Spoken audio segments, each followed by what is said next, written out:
ইসলামী ব্যাংকের চলমান পরিস্থিতি নিয়ে উদ্বেগ জানিয়েছেন ব্যাংকাররা। বুধবার ব্যাংকার্স মিটিংয়ে গভর্নরের কাছে নিজেদের শঙ্কার কথা জানান তারা। সভা শেষে সাংবাদিকদের সঙ্গে কথা বলেন ব্যাংকের প্রধান নির্বাহীদের সংগঠন অ্যাসোসিয়েশন অব ব্যাংকার্স বাংলাদেশ এবিবির চেয়ারম্যান মাসরুর আরেফিন। বলেন, ইসলামী ব্যাংকের বিষয়টি এখন রাজনৈতিক ইস্যুতে পরিণত হয়েছে।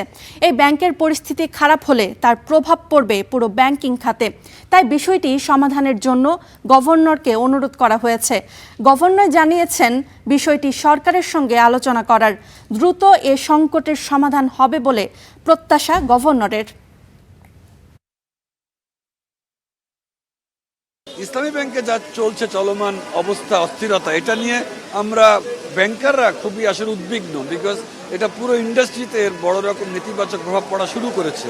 গভর্নর স্যার উনি আমাদের কথা শুনলেন, উনি বললেন যে দ্রুত দেখা যাক কি করা যায় দুই পক্ষের মধ্যে, যাতে ইসলামী ব্যাংকের এই সমস্যাটা দ্রুত সমাধান হয়। কারণ ইসলামী সবচেয়ে দেশের বড় ব্যাংক, আন্তর্জাতিকভাবে লোকালি আমরা ক্ষতিগ্রস্ত হচ্ছি।